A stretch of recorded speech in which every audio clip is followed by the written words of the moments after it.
Welcome to Discovering. I was hoping to have some turkey hunting action for you tonight. However, the turkeys just weren't on the same page as me. I will have some turkey hunting for you on next week's show, though. What did cooperate were the spawning walleyes on Little Bay de Noc. I joined the Michigan DNR on their annual spring walleye egg take. Typically, we'll do 2 egg takes, so this is the first egg take of 2. And later in the show, we tag along with NMU students during the first City Nature Challenge in Marquette County. The main goal is to get as many people out and involved in community science. So sit back and relax. It's Monday night, and it's time for Upper Michigan's very own Discovering.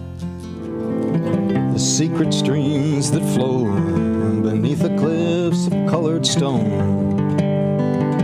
Forests thick and healthy with birch and pine and oak.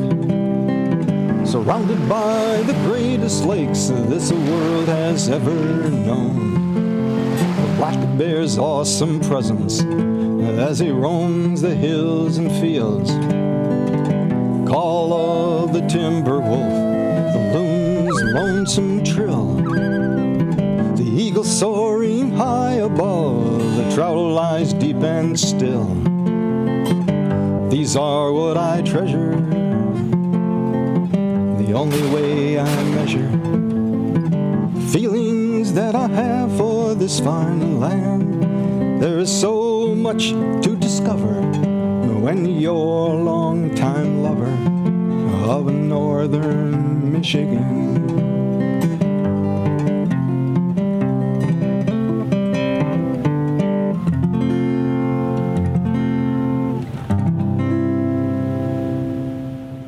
Last year, the Michigan DNR stocked about 770,000 walleye in 26 inland UP lakes, plus Lake Superior and Lake Michigan. Walleye naturally reproduce in some large rivers and lakes, but many popular walleye fisheries are dependent on stocking. I joined the DNR Fisheries crew during their annual spring walleye egg take in mid-April. We're up at the mouth of the Whitefish and Rapid Rivers, and they set nets just off of the mouth here and then also collect some fish from the lowermost spawning rapids in the Whitefish River. And they're doing the egg take for walleyes. And these eggs provide fish that are stocked in inland lakes throughout the Upper Peninsula, some nearshore waters of Lake Superior, and back into northern Green Bay. I jumped in the boat with one of the crews responsible for getting the fish. We're typically out here as soon as the ice leaves the bay. We're setting nets and we're checking for fish because they're here immediately.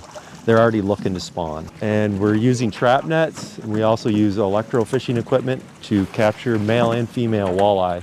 Prior to this, we've been shocking and staging walleye, male and female walleye, in nets behind us for this process to take place today. The nets alone won't capture enough walleye like they typically do in the past, so we've been using an electrofishing boat as well to get some of them, and we're using that electrofishing boat to go up the river, the Whitefish River, to capture some fish for this egg take as well. The crew is separating the fish and putting the females in one tub and males in the other. Females are harder to catch because they come in at night, lay their eggs, and leave. They aren't on the spawning areas nearly as long as the males. We hold these walleye for no more than a week prior to the spawn, just so not to stress out the fish, and also make sure some of the females are ready to, are ripe, they're ready to give eggs, and give them time and let the water temperatures increase and warm up over this period of time. What temperature are they spawning in? The low 40s, and earlier this week it was 38 to 39 degrees, and now the temperature's about 41 to 42 degrees, so it's about perfect as far as temperature. As far as timing for this egg take, this year is right around average time frame. Last winter or last spring was kind of a odd winter like everybody saw, so we were a little bit earlier last year, but right around the 16th or 15th, 16th is about average. So our goal is to actually take 120 pairs of walleye, male and female, to spawn, and that's spread over 2 different egg takes. We want to separate that too, so for genetic purposes, so we don't just capture and spawn early spawners or capture and take just late spawners. So we want to spread the genetic diversity across 2 spawns. And so about 60 to 80 pair per egg take roughly. And we'll take what we can get.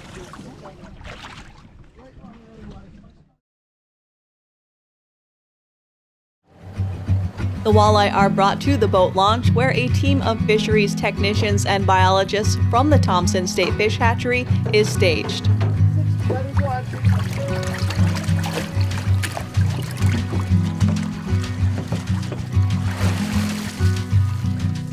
We separate them into pens, males and females. We then go through the females and find the right ones that are spawning, that are flowing. This is going to be a little bit. We strip them into a pan, and then we take a male, we strip him into a different beaker of water, which activates the milt. We then pour the milt onto the eggs, and we stir them for 25-30 seconds, is about as long as it takes to get fertilization in the eggs. And then we let them set for another minute, maybe at the most, just to be sure. And then after that, we decant the eggs, as much water off them as possible, and we put them into a Fuller's Earth Mix, which is just a fancy name for a fancy clay. In nature, walleye eggs stick to the rocks in rivers or reefs to keep them from drifting downstream or away from their suitable habitat. If they didn't do this, all these eggs would just stick together in one giant clump. And it's this technician's job to stand here and stir the eggs with a turkey feather. How long do you have to stir them? Oh, until we get 5 in the bucket, and then about a minute after that, just keep stirring them the whole time. So, yeah. Put them in our nets, let them water harden. What that means is when the eggs are first fertilized, they're very fragile. You can actually pop them. And it takes about an hour or so, depending on temperature and whatnot, to get them water hardened where we can actually work with them. And then once we get them water hardened, we'll put them in the buckets, take them back to the hatchery, and put them in jars. Roughly 14 million eggs are collected, fertilized, and transported to the hatchery. About a month later or a few weeks later, we'll have fry. From fry, we'll export them out to the fields. We have several ponds across the UP, and we also have 6 ponds at the hatchery now. Our new cool water complex has been going for a few years now, and they'll be in there till close to the middle of July, 1st of July, depending on water temperature and whatnot, and how the summer progresses.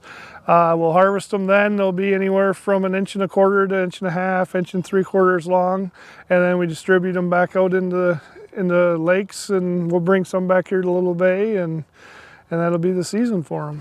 One has to wonder how stressful this process is for the fish. Just spawning is stressful for a fish. You know, they haven't been feeding much, they're active, the males get very defensive and feisty at times.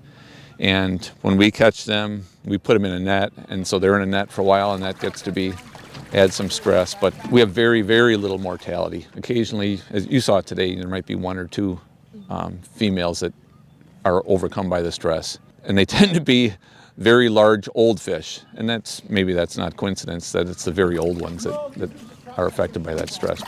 And those old ones have spawned a lot of walleye in their lifetimes. The few fish that don't make it are brought to Eagle and tested for contaminants to check the health of the lake.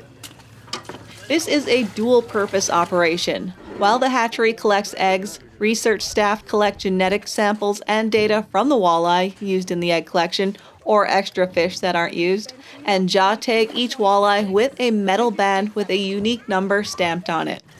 Hatchery span female, 31.7. And so we've been doing that to assess movements of walleyes over time. We've been doing this since 1989. So we've got quite a bit of information.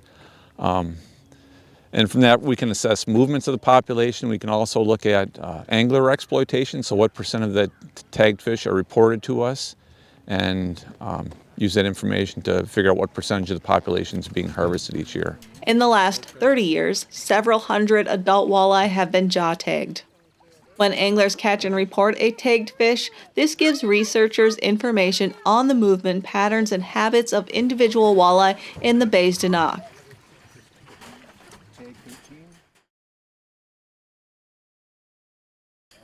So, what has the DNR learned from tagging fish for the last few decades?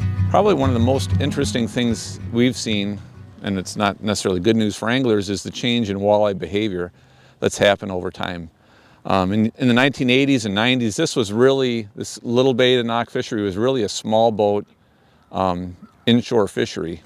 And in the late 90s or mid 90s, the zebra mussels came in, and we started seeing the change in movement patterns of the fish. So this was an inshore fishery, meaning that anglers could fish in the bay in a small 12, 14-foot boat all summer and have good walleye fishing. When the dry-sinid mussels came in, the zebra mussels, and then the quagga mussels especially, they invaded this area probably around 2000.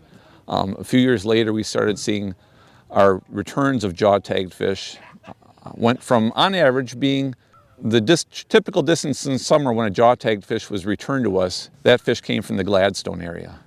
And then after about 2011-ish, it was down around Escanaba in the summertime.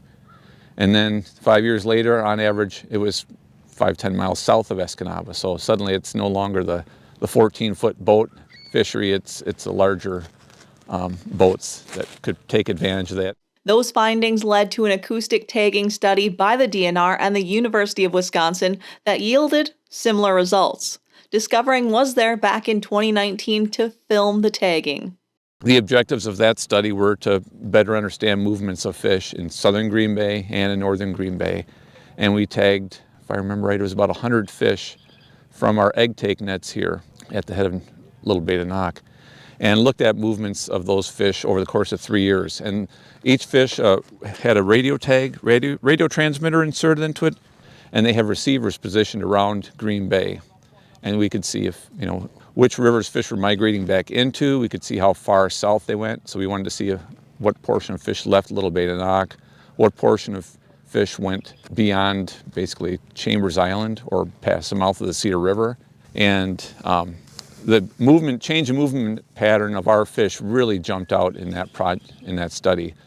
We found that over 40% of the fish that we'd tagged in the head of Little Bay de Noc went past Chambers Island. So they moved into southern Green Bay for a portion of the year.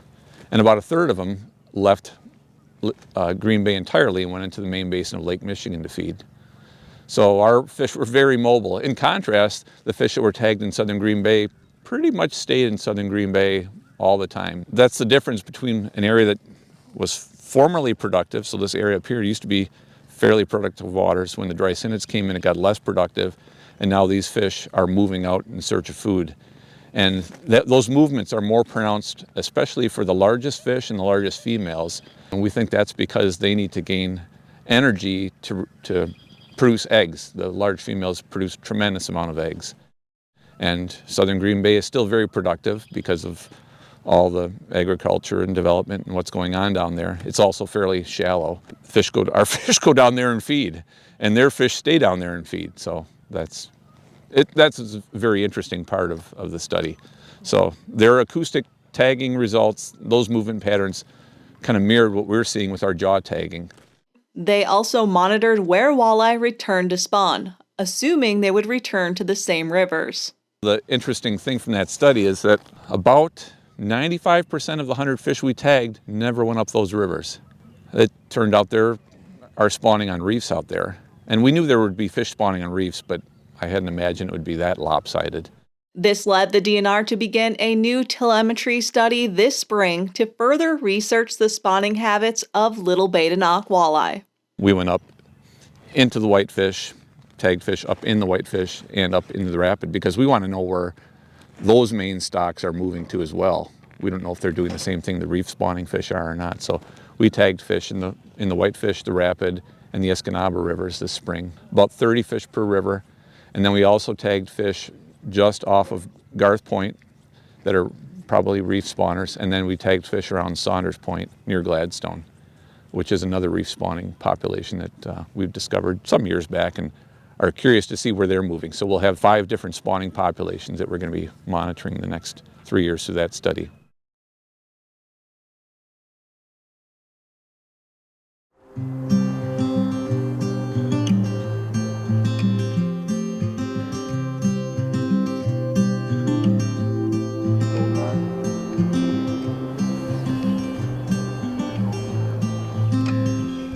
Ring-necked duck. They don't have a ring around their neck, they have a ring around their beak, which is, so it's kind of a misnomer. My name is Silas Pickard, and I'm leading a bird walk for the City Nature Challenge. Oh, and there's your bufflehead.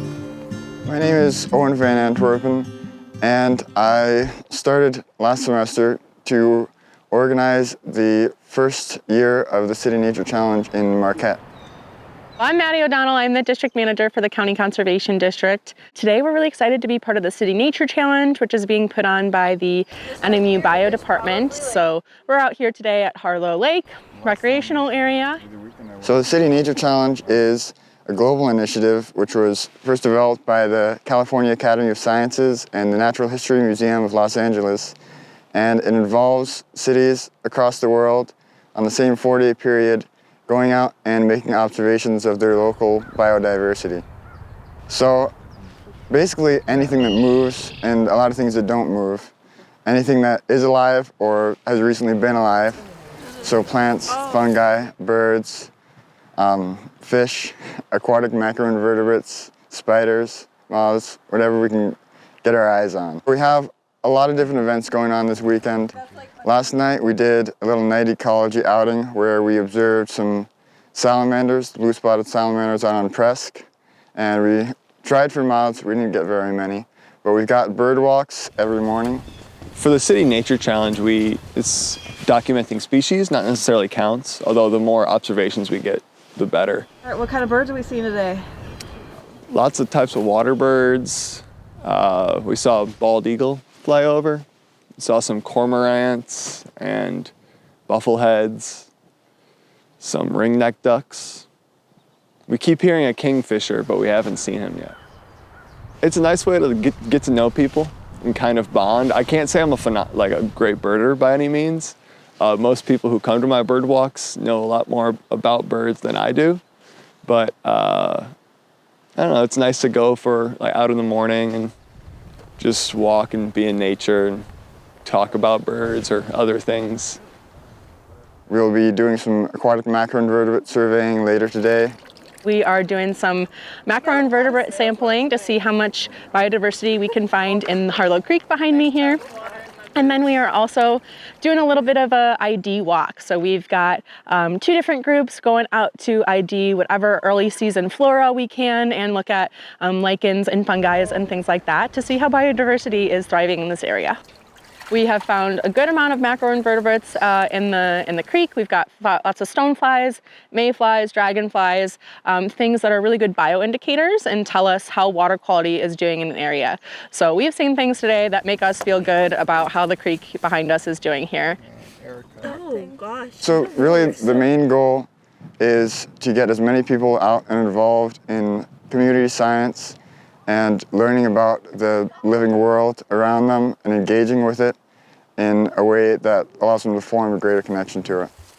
The first year that we've done the City Nature Challenge, I think, here in the area, and I think it's a really good way to get people aware of just how much life is around us. It's easy to, be stuck inside all day, especially over the winter, and not have quite that same sense of appreciation for our outdoor world as we do maybe in peak summertime. So getting folks out to think about all the life around us and how our actions impact it are really important always. So that's sort of our theme as Earth Week passes in general, is just getting people to kind of reflect inward on the things they appreciate in nature and what they can do to improve those areas that they care about. My favorite part so far is just getting a bunch of nature nerds in the same place, hanging out, talking about what nature nerds talk about, and enjoying the outdoors and making observations together. I've been keeping a close eye on our species count and our observations. We just hit 500 observations and 200 species for our local chapter of the City Nature Challenge. All the results from the Global City Nature Challenge will be announced sometime today, and if you're interested, you can find them on the City Nature Challenge website. Owen said he will publish the local results on the website, www.mqtcnc.com. That's all for tonight, and I hope to see you right back here next week for Upper Michigan's very own Discovering.